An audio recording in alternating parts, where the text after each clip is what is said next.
Good afternoon, ladies and gentlemen, and welcome to the DreamHack Open 2015 here in Valencia, Spain. We have 64 players remaining in our StarCraft 2 tournament, duking it out for cash and WCS points over the course of this weekend. Only one can walk away with the title of champion for DreamHack Open Valencia here in 2015. It's going to be an amazing weekend with lots of StarCraft. Good afternoon. I'm Nathanias Fabricant. I'll be your panel host for this weekend. And before we continue, I want to give a big thanks to our awesome sponsors, whom without we could not do this tournament, them being ISO, Razer, Intel, and Monster Energy. I'm joined by three wonderful gentlemen, a couple making your returns, a new face to the DreamHack Open. How's everybody doing? I'll start with you, Kwang Hee-woo, Wax Angel. Your second time here. How you feeling? Yo, I'm glad to be back. I guess you could have any pro gamer at this desk, but they're all busy playing in a tournament. You know, it's there's a lot of StarCraft going on this weekend, that's for sure. Moonglade, how's it feel to be back here in Valencia? It is great to be back. First time for Valencia, but great to be back with DreamHack once again. I love these tournaments. They're always so exciting, and yeah, really looking forward to today. Yeah, and Brendan Valdez, first time coming out here for Korea, first non-Korean tournament. Man. Excited? Super excited. I'm so happy to be here in Valencia. Beautiful city. So many great players coming here for StarCraft 2. I'm just happy to be on the desk.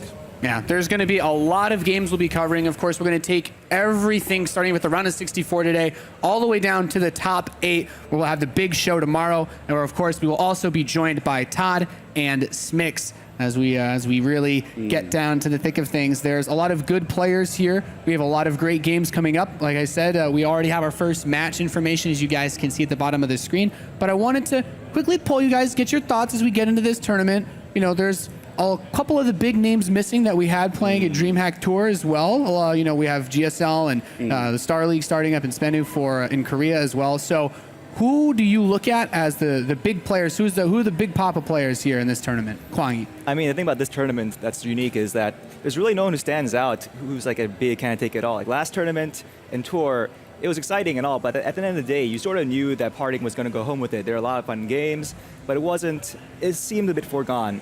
But this tournament, there's so many guys who could win this one, and it's I really have no idea who's going to win. Okay, so no immediate favorite player here. A bit different from our precast discussion. Give me some thoughts. I think I scared him off for the precast, but looking at the players that are here, specifically the Korean players, I think Fantasy, Gumiho, and I hope Curious can do pretty well this tournament. I think they're all very strong at the moment. They're all playing very well.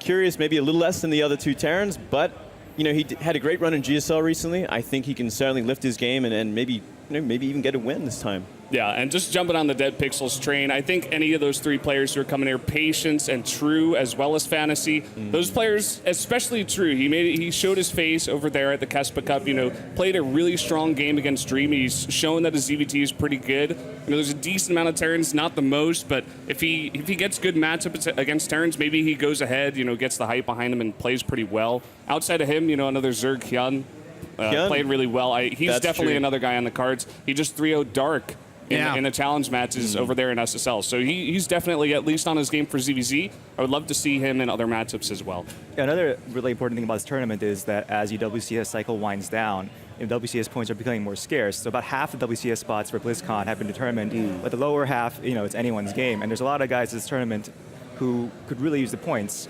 Like right now, I think on the bubble, Fantasy, he's number 16 in rankings. He's playing here. And he has GSL left, and of course, you know, if he wins GSL, he's confirmed. But you know, winning GSL is pretty damn hard. Yeah, so difficult to say the least. And there's quite a few non-Korean competitors as well that are looking to get that, you know, that glory spot of being the non-Korean to qualify for WCS. And you know, that brings up to question. We have to talk about guys like Bunny, like Lilbo, especially as this is a really big opportunity for them, since we don't have, you know, Hydra here, you know, a Parting here to knock everybody down in their path. Yeah, I mean, Lilbo has a great shot at, you know, he's sitting out there. He was a finalist at WCS the last season, so I think he has a great shot here. He's certainly one of those foreign hopes this time around. A lot different to last year when it was mostly Snoot and Bunny. Like, he's really lifted his game this year. It's really exciting to see. So, yeah, maybe he can do it this time around. I mean, it's not the strongest Korean presence here. Yeah. So looking at outside of the players that we've already kind of discussed, you know, by the end of the day, there will be 8 players. We've kind of picked out maybe 4 or 5 ones we think are quite good. Who's looking to upset? Who coming here is everyone going to be doubting a little bit that maybe we're going to see go further? First thoughts, Wax Angel? I think you guys are kind of overlooking Saksuri a little bit, maybe the previous champion, because he had a really good run at Homestory Cup, and he showed that he's a kind of a creative player. He knows how to abuse the new ladder maps pretty well. And in the group stages, all the vetoes are probably going to go to the new maps. But once you get to the deep stages tournament, when you can only veto 1 map apiece, then I think he's going to catch a lot of people off guard. Yeah, I agree. Yeah, definitely a really good point, especially for the Protoss players in this entire tournament. A lot of the Korean players, especially Classic, losing a series over at Keswick Cup. I think it was to Flash. Yeah. He went ahead and went on Twitter and he's like, "No, these maps, they suck. I don't want to play on them."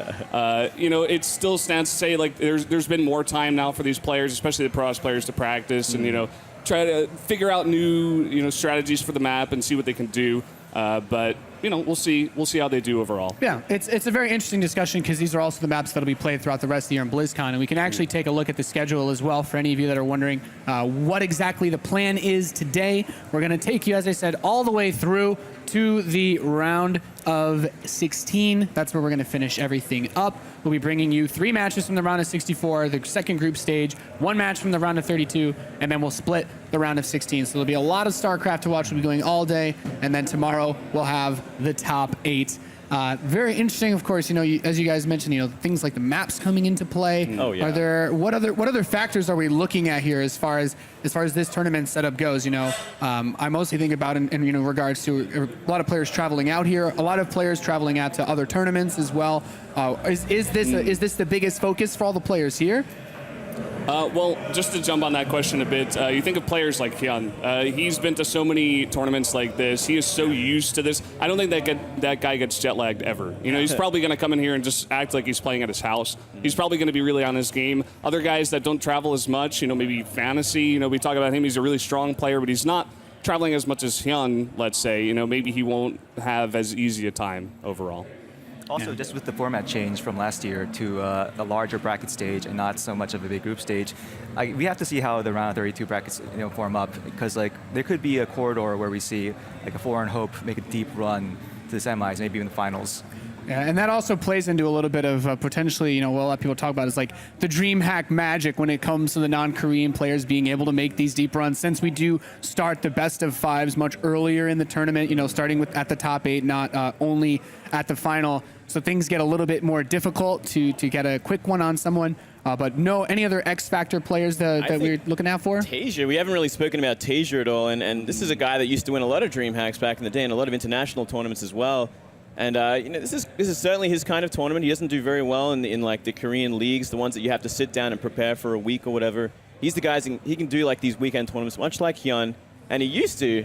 But he just hasn't had that success lately. Yeah. It is summertime. It is summertime. It is summertime. If there's a time where Tasia is supposed to be good, it would be right about now. So maybe we do have the group brackets actually available to take a look at and just kind of see where some of these matchups may end up lying. I guess first thoughts. Any of these players particularly stand out? Do we have a group that we say we're actually not sure? Usually it's a bit difficult to tell at this stage. Yeah, having a quick look at them. Group D looks pretty ruthless. You got like Lilbo, Bunny, and Arium. I guess that's pretty tough. One of those players is going to have to go out early. Besides that, there's not really any major groups of death this early on, I guess. I'm thinking about Penguin, man. That poor guy. He just baited through, and he gets straight into Group B with Fantasy. And even Maru in there, it's like, oh, man. Yeah, I think a laser's a pretty tough pick for him, too. I think Penguin actually has to play Fantasy first. That's that's going to be fun. What a draw, man. All right, that's pretty unlucky.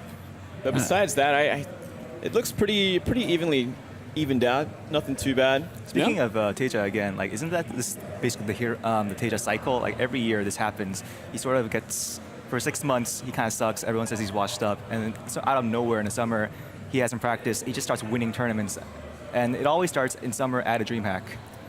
I mean, that's like the whole thing, though. That's what makes DreamHack so crazy, is that this stuff happens and there's nobody ever really sees it coming. And his group, you have the good liquid presence here, actually, which is always very nice to see. A good French presence as well. And even getting some of the Spanish representation. And when we talk about for example the first series that we're going to be playing later on, and there's a lot of diversity here, but it doesn't seem like this is a group stage where any fan favorite should get knocked out super early. Right. Well, look at where Majestic is. He's with TLO and Terminator. That's unfortunate as well. That's a pretty tough group. Yeah. Do you guys think the Spanish players have a chance of making it out of this group stage? Like one of them somehow?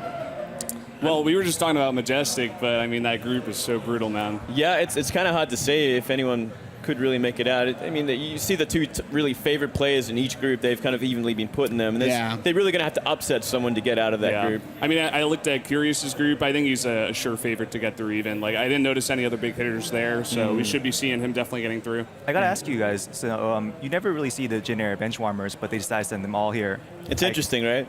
What was that? It was kind of like a reward trip, or they're like, no, we're not playing Pro League right now. We might as well send just our guys head off out to there. Valencia, go out on the beach. Don't even worry about the StarCraft. It's kind of weird. They get a holiday because they're not performing well enough to play in Pro League or Star League or GSLs. It's kind of an interesting way to look at things. Maybe they look at it as like an important time off for these guys, so they get sent over here to like play an international tournament, which was arguably a bit easier than they would like in a Korean league. Yeah. It's a nice opportunity for those guys, to say the least. And we are actually going to take a look at this upcoming matchup that we have. It is going to be, I believe, Majestic actually going up against TLO. Yeah. Some PVZ. We get one of our Spanish players in here to kick things off against, I guess you could say, one of the crowd favorites overall for StarCraft. Definitely. One of the foreign favorites for so long now. TLO, great Zerg player.